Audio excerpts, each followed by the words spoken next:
समझ दे कि हम बुद्धिमान हो जाएं। हे यहोवा, लौट आ, कब तक और अपने दासों पर तरस खा। भोर को हमें अपनी करुणा से तृप्त कर कि हम जीवन भर जय जयकार और आनंद करते रहें। जितने दिन तू हमें दुख देता आया और जितने वर्ष हम कलेश भोगते आए हैं, उतने ही वर्ष हमको आनंद दे। तेरा काम तेरे दासों को और तेरा प्रताप उनकी संतान को प्रकट हो, और हमारे परमेश्वर यहोवा की मनोहरता हम पर प्रकट हो। तू हमारे हाथों का काम हमारे लिए दृढ़ कर, हमारे हाथों के काम को दृढ़ कर।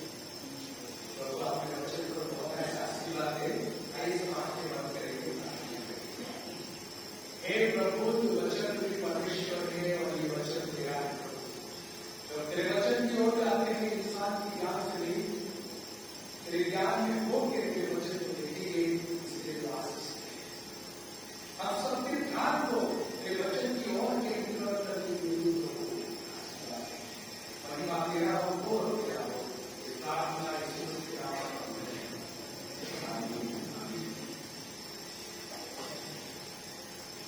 बाइबल दो भाग में बांटा गया है, या सब जानते हैं। और पुराना नियम 5 भाग में बांटा गया, एक नया नियम 5 भाग में बांटा गया है।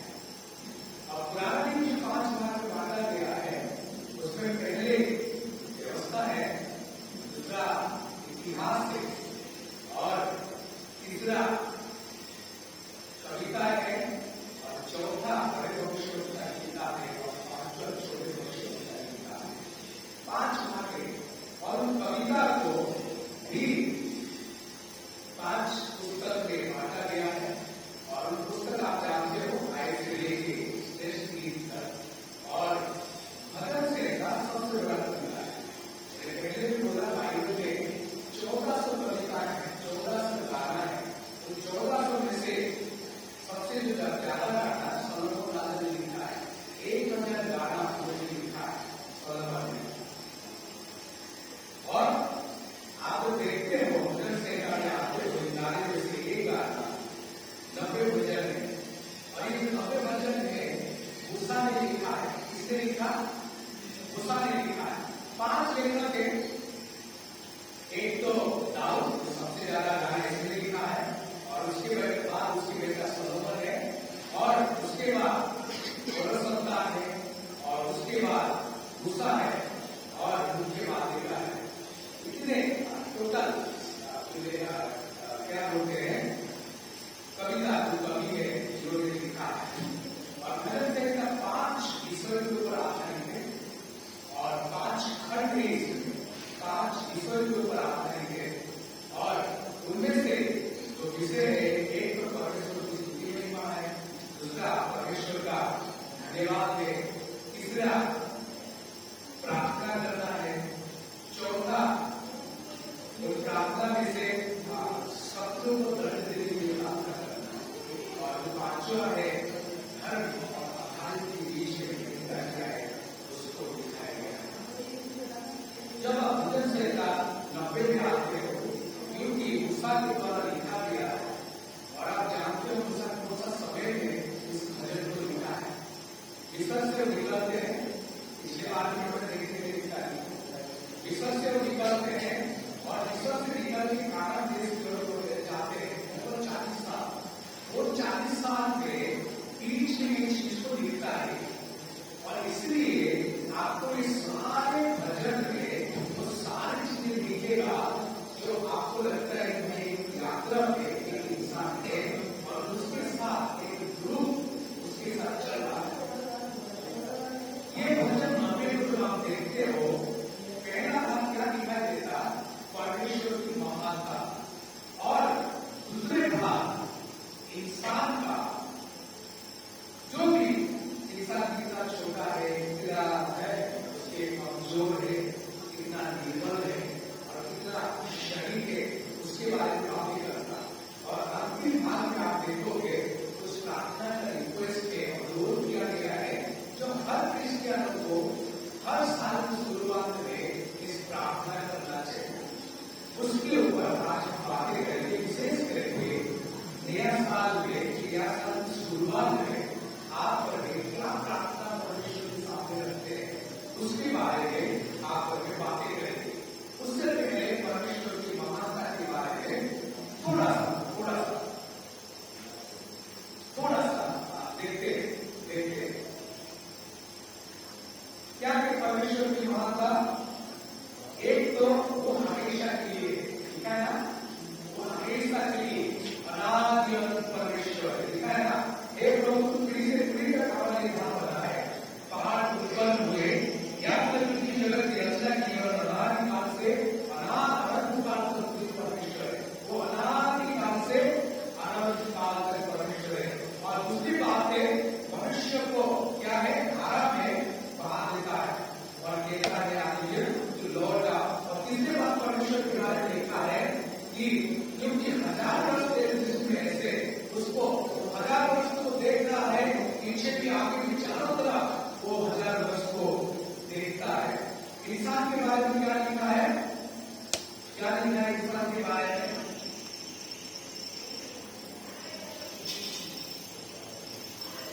देखते थोड़ा सा है। मनुष्य को धारा में बहा देता है, वे स्वप्न से टेर है। पहला बात, भोर को बढ़ने वाली घास के समान होते हैं। दूसरी बात, भोर को फूलती बढ़ती और सारा तक बुझा जाती है, ठीक है। पानी की धारा, बुलबुले, घास, सब ही समान इंसान कितने सीमाबद्ध है, उसके बारे में जिक्र करता मनुष्य कितना महान है, इसके बारे में जिक्र करता। ये सब जिक्र करने के बाद गुस्सा 3 प्रार्थना को लिखता है, 3 प्रार्थना की अनुरोध करता है परमेश्वर के सामने, जो आपको मुझे क्या करना चाहिए, आपको मुझे ऐसे प्रार्थना करना चाहिए। पहला प्रार्थना को क्या करता है, क्या करता है पहला प्रार्थना करता है, हमको अपने 3 चीजें की समझ दे कि हम बुद्धिमान हो जाए। पहला प्रार्थना समझ दे कि हम बुद्धिमान हो जाए।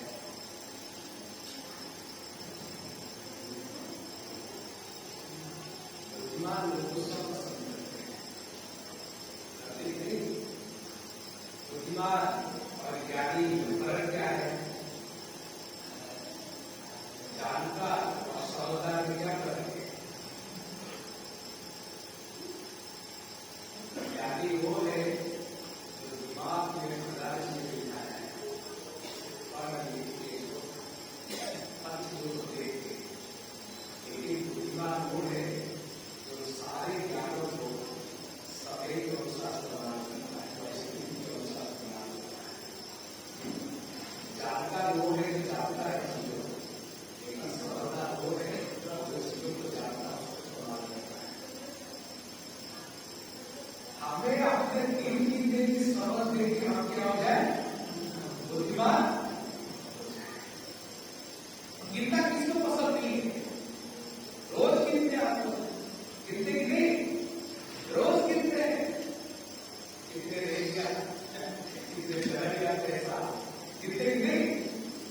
कोई पैसा गिनता है, कोई ड्रेस गिनता है, कोई दिन गिनता है, कोई ऐसा गिनता है, कोई है अपने जो भी काम करने वाले उसको गिनते हैं, कोई गिन के ऑर्डर कितना आएगा, कितना लगा रहता है। और बाइबल में पुस्तक है, क्या है गिनती, जाते हैं बाइबल में पुस्तक है गिनती। लेकिन ये जो कहा जा रहा है, हमें अपने 3 चीजें की समझ दे। क्यों कह रहा है, थोड़ा सा ध्यान रखना, क्योंकि हम तेरे क्रोध से मस्त हुए और तेरी जलजलाहट से घबरा गए। तूने हमारे अधर्म के कामों को अपने सुनो और हमारे जीवन पापों को अपने मुख की ज्योति में रखा है, क्योंकि हमारे सब दिन तेरे क्रोध में बीत जाते हैं। हम अपने बस सब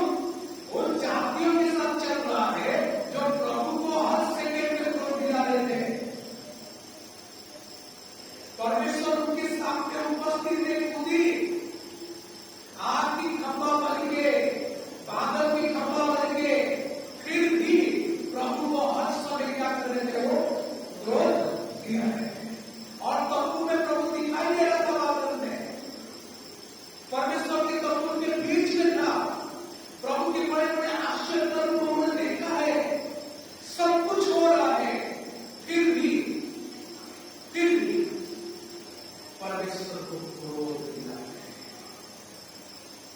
कैसे बीत गया उनका दिन 40 साल। व्यभिचार से पीछे नहीं हटे, परमेश्वर के नाम को नीचा करने के लिए पीछे नहीं हटे, दूसरे देशवासियों के साथ समझौता करने के लिए पीछे नहीं हटे, परमेश्वर को क्रोध दिलाते हैं। और जाति तो ऐसे जाति यहां आकर चोरी किया, चोरी। मेरे प्रियो, पुरपुराना, चिड़चिड़ाना, बार-बार परमेश्वर को क्रोध दिलाना, और ये भी क्रोध दिलाए सामने को पूजा करेंगे। मूर्ति पूजा कर रहे थे तो अलग बात होगा, लेकिन उन्होंने बचका बनाए मूर्ति और उसको कहा यही तुम्हारे परमेश्वर के जीवन है, इस तरह से नहीं है। क्रोध के कारण पहले बार परमेश्वर की द्वारा, उसके बाद 23 होना।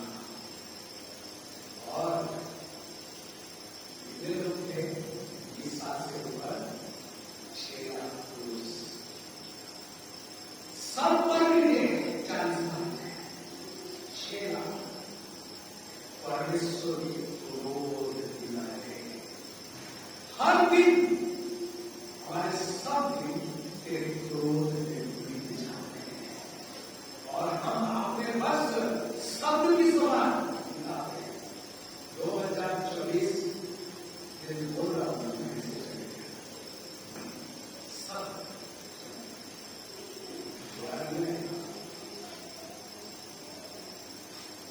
हमारे आयु की वर्ष 70 तो होते हैं, चाहे बल के कारण 80 वर्ष की हो जाए, तो भी उनका घमंड केवल कष्ट और शोक के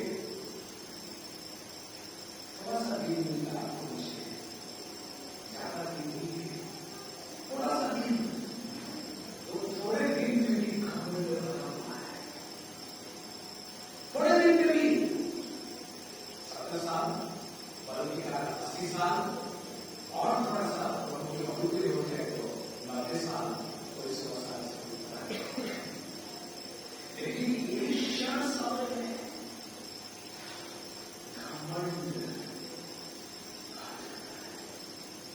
छोटे छोटे घमंड करके, छोटे छोटे चीजों में बाइबल क्या कहता है? और प्रभु घमंड को दूर से क्या उसका मतलब है?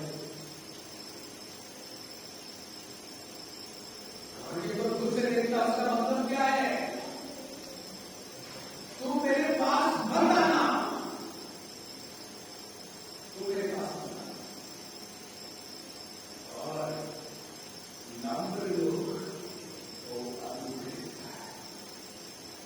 अनुग्रह का मतलब खुद को देता है। मेरे प्रियो, जो भी दिन आपको मुझे दिए हैं, वो दिन आप पर शोक और शोक की बात है, क्योंकि परमेश्वर की क्रोध के सारे दिन गिराते हैं और हम घमंड से भर जाते हैं। वो जल्दी कट जाती है और हम जाते रहते हैं। तेरे क्रोध की शक्ति को और तेरे प्रेम की योग्य तेरे रोज को कौन समझता है?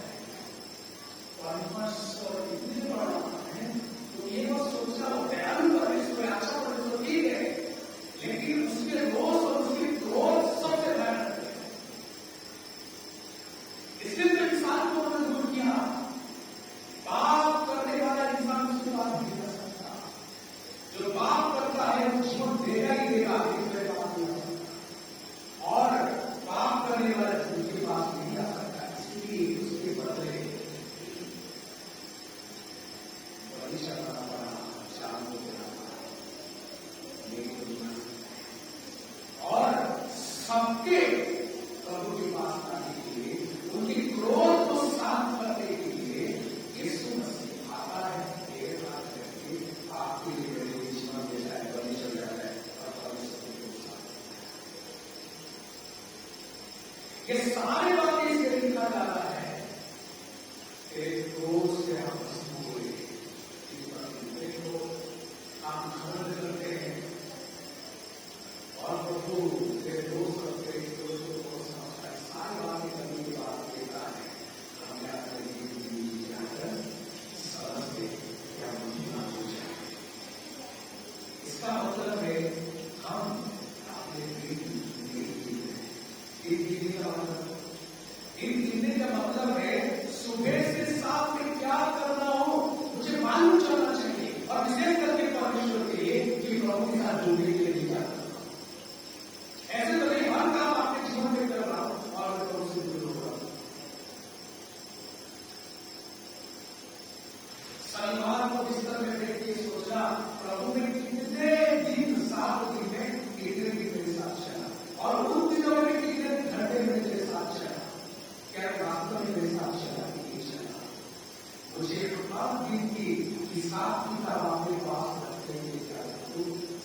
नहीं चला तो अभी आप और मैं बुद्धिमान हो गए तो बुद्धिमान नहीं हो सकते। जो इंसान दिन नहीं गिनता ऐसे ही आया दुनिया से ऐसे ही चला गया वो वास्तव में मूर्ख है। एक क्या करें? पहला जो विनती जो अनुरोध आपको कुछ करना चाहिए, हे प्रभु मुझे समझदार बना कि मैं दिन को क्या करूँ, दिन पर नहीं होगा, मुझे कैसे बना दे कि अपने दिन मेरे लिए इतना मिलता हूँ ये मेरी दिन होगा। दूसरे प्रार्थना और तो हमें अपने करुणा से देख कर चौराए कि हम जीवन भर जय का आनंद करते रहे। और तो हमें अपने करुणा से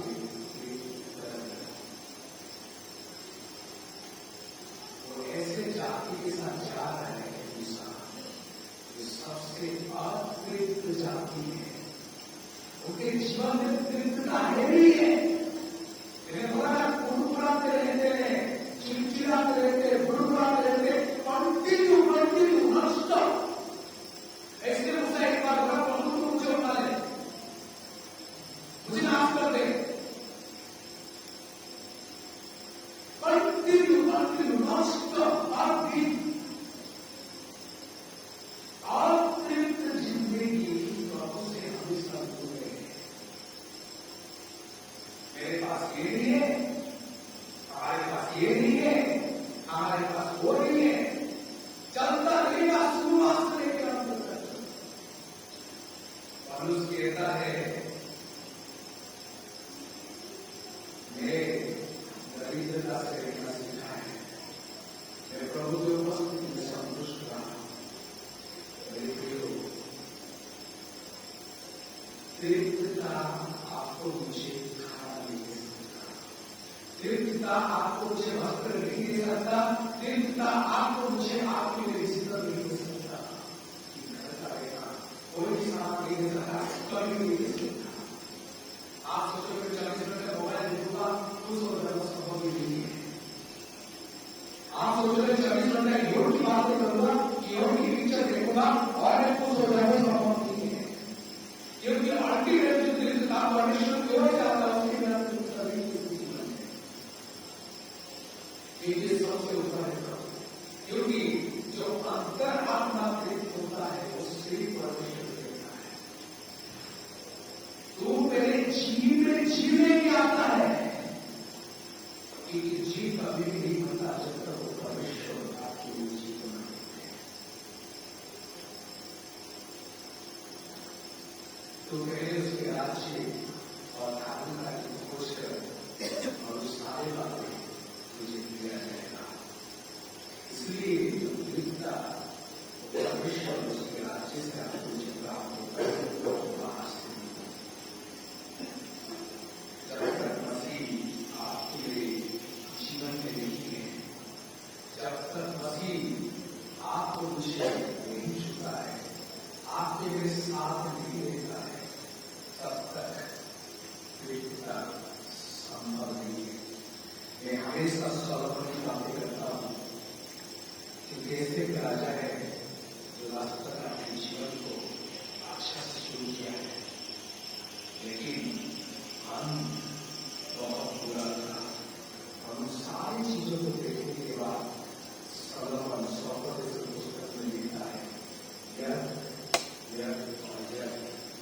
सब कुछ माया के पीछे चलने वाले उसी के बराबर है। जो इंसान 80,000 लोगों को पेड़ काटने के लिए, 70,000 लोगों को बोझ ढोने के लिए, 3,500 लोगों को उनके ऊपर निरंतर किया था और सोने के पात्र में उसके सारे खराबे के लोग खाते थे। लगभग 1,000 लोग उसके रात दरबार में खाना खाते थे रोज। 12 राज्य से, हर बेटा अलग अलग राज्य से उसके पास खाना आता था। 25,000 किलो सोना रोजाना उसके पास आता था। बालियन की बात से लेके मिस्र किनारे तक हर पत्ते, हर बालू का मूल्य और उसका प्रकार साधन था। उसके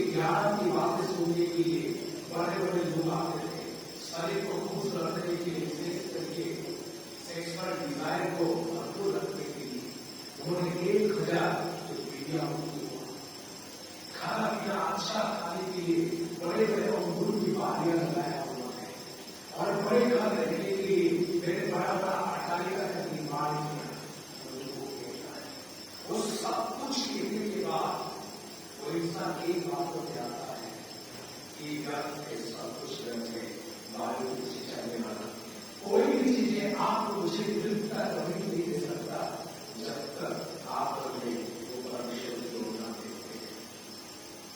इसलिए आपके जीवन में तृप्तता के लिए चाहे आपके मेरे पास एक जोड़ी कपड़े हो, चाहे एक दिन की खाना हो, चाहे आपके पास मेरे पास पैसा हो कि ना हो, वो परमेश्वर आपके मेरे जीवन में कौन सा तकलीफ देगा यदि आप लोग इस पर नहीं जाते हैं। तीसरा और अंतिम प्रार्थना 17 है, हमारे परमेश्वर यहोवा की मनोहरता आप पर प्रकट हो, तो हमारे हाथों का काम हमारे दृढ़ कर, हमारे हाथों के काम को दृढ़ कर। तीसरा और अंतिम प्रार्थना ये है, तू हमारे हाथों के काम को दृढ़ कर। हाथों के काम दृढ़ हो नहीं पाता, नहीं हो पाता। आज ही काम करे 10 दिन के बाद काम करता, फिर 15 दिन और काम करे 15 दिन के बाद वो काम करता, 3-4 महीना काम करे फिर काम बंद, फिर दूसरे फिर चौथे। प्रभु के काम करना जरूरी है। प्रभु तू हमारे जो हाथ के काम उसको दृढ़ कर, क्योंकि परमेश्वर का काम विफल नहीं होता। उसकी अनंत नियमावली जो आपके लिए नहीं किया गया, विशेष करके काम के साथ चलता है। और प्रभु जो नियम आपके लिए निर्धारित किया है वो चाहता आप और वे भी ऐसे काम करें प्रभु के ऊपर काम हो बनता है। और प्रभु को यह अनुरोध करना चाहिए आपको कि प्रभु मेरे हाथ का काम दृढ़ नहीं हुआ। और 2 बार जिक्र किया गया है, जब 2 बार जिक्र करता बाइबल का, इसका मतलब कुछ खास बात है। हाथ की काम दृढ़ होना बहुत जरूरी है और सिर्फ परमेश्वर करता है, परमेश्वर करता है। मेरे लोग 3 बातें जो इंसान की अभिन्न आदत है, इंसान के जीवन की हिस्सा है, विशेष करके बुद्धि, दूसरा तृप्तता और तीसरा काम। इन तीनों के बिना कोई इंसान कभी संपूर्ण नहीं हो सकता, पूर्ण आसानी जीवन नहीं बना सकता। जब ये आपके मेरे जीवन का हिस्सा है, आपको मुझे परमेश्वर से पक्का से पता प्राप्त करना चाहिए। प्रभु मुझे आपके प्रभु मुझे तो आपने तृप्तता से बदले दिन आएगा, कोई भी इधर चीजें और तृप्तता से होगा और मेरे हाथ के काम को लेकर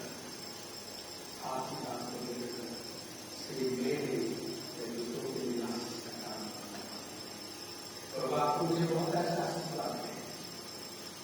लंबा सफर जिंदगी सारी शुरुआत है, अंतिम हो जाएगी।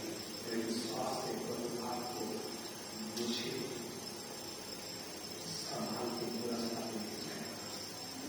आइए सवाल के बंद करेंगे, सवाल के बंद करेंगे, कोई भी सवाल के बंद करेंगे, कोई भी सवाल के बंद करेंगे। हे प्रभु विशेष करके प्रार्थना करते हैं आज के दिन में तेरे दिन खास है परमेश्वर, साल के पहला रविवार में हम सबको लेके आके तेरे उपस्थित करते हैं। हम समझदार नहीं है, हम बुद्धिमान नहीं है, हमें अपने दिन की जिंदगी ऐसे समझ देते प्रभु क्या बुद्धिमान हो जाए। और ये आत्मिक जिंदगी में तेरे दिल का तू भर दे, तू आजा परमेश्वर और हमारी जिंदगी प्रभु हमारे हाथ की